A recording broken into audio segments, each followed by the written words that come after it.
मैं यहाँ 2 सवाल आपसे पूछता हूँ कि पहला सवाल तो ये कि जब आप भगवान श्री कृष्ण उनकी लीलाओं का जब आप पढ़ते हैं, जब आपको पता लगा कि उनमें हर तरह का रस है, आपको सबसे अच्छा रस कौन-सा लगता है उनका? मधुर। ओके। 5 रस होते हैं। जी। भक्ति के भी 5 रस हैं। जी। शांत, हुँ, दास्य रस, हुँ, सख्य रस, हुँ, वात्सल्य रस, मधुर रस। हुँ, तो जिसको जैसा कोई वात्सल्य लड्डू गोपाल जी जो रखते हैं उनका वात्सल्य भाव होता है। सख्य रस भगवान के सुदामा हुए, मधुमंगल, ये सखा वाले। शांत रस में आते भगवान शंकर, महादेव, सनकादि ऋषि, ये भगवान को शांत रस से भजते हैं। दास्य रस, दास में आते हैं जैसे विदुर जी, हनुमान जी, ये दास बन के। मधुर रस गोपी भाव, जो गोपियाँ कृष्ण को भजती थी कि उनके लिए कृष्ण प्रियतम भी हैं, उनके पति भी है, उनके सखा भी हैं, तो वो माधुर्य भाव है। और हमारी जो गौड़िया परंपरा है चैतन्य महाप्रभु की, उसमें मधुर रस की सबसे ज़्यादा प्रधानता है, माधुर्यता की। बहुत लोगों को नहीं पता होगा कि स्पेशली हमारी जो गौड़िया संप्रदाय है उसमें जब दीक्षा होती, दीक्षा मतलब गुरु, तो गुरु हमको एक स्वरूप देते हैं। स्वरूप मतलब एक पहचान। भले आप जेंट्स हो, भले आप पुरुष हो, पर आपको स्वरूप मिलेगा गोपी का। ओके।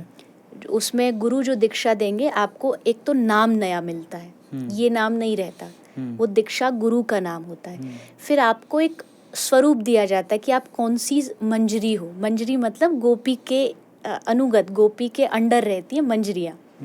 तो हमें दीक्षा का मतलब ये होता है कि हमें एक नाम मिल गया कि तुम रूप मंजरी, तुम, ये नाम है अलग अलग, तो ये गुरु देते।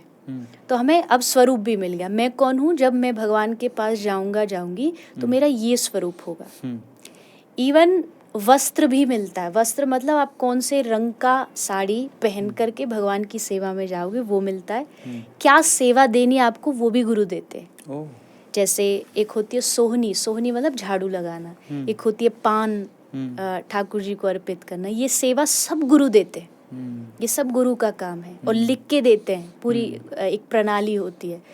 तो उसमें कोई जेंट्स भी होगा ना, उसको भी गोपी रूप मिलता है।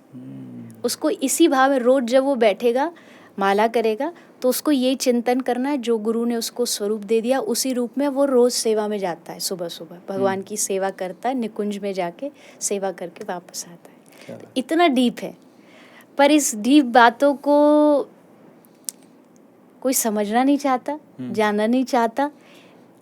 इसलिए ना तो लोग बताते, और अगर कोई बता रहा तो लोग उसको सुनते नहीं। आप सुनेंगे वो ध्यान से सुन भी रहे होंगे।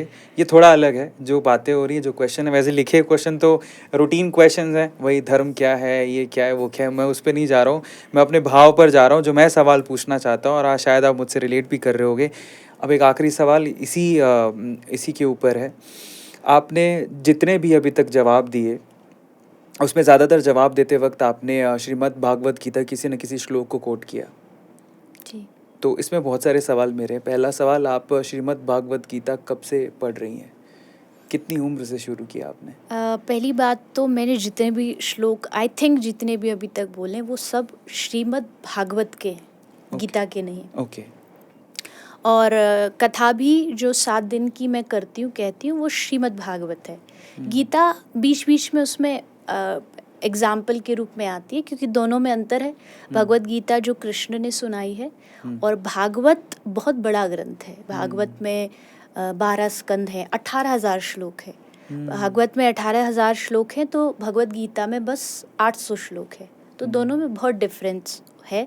पर मैं जो कथा करती हूँ श्रीमद् भागवत की, और उसकी शुरुआत हुई थी 7 साल की उम्र में। वाह। 7 साल की एज में पहली श्रीमद् भागवत कथा का वाचन किया था। और हाँ, मैं ज़रूर कहूँगी, थोड़ा उस समय बचपना तो रहता ही है, इतना कुछ ज्ञान होता नहीं है। बस जो सुना, जो कहीं से थोड़ा थोड़ा किसी से ले लिया, कुछ फादर पिताजी कुछ लिख के दे दिए, बस उससे शुरुआत हुई।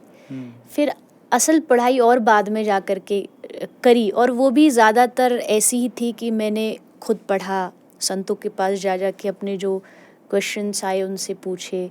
मतलब कोई ऐसा स्कूल जाके या कोई ऐसा गुरुकुल जाके पढ़ा हो, ऐसा नहीं है। इवन संस्कृत भी मेरी व्याकरण की कोई पढ़ाई नहीं हुई है, पर मुझे संस्कृत पढ़ने का बहुत शौक़ था और उच्चारण भी सही नहीं था। फिर मैंने कुछ एक महीने तक कुछ एक टीचर रख कर के उनकी अपनी जो बोलने की उच्चारण की शुद्धता उसको ठीक किया। तो ऐसे धीरे धीरे चीज़ें आगे बढ़ी, पर कथा की शुरुआत 7 साल की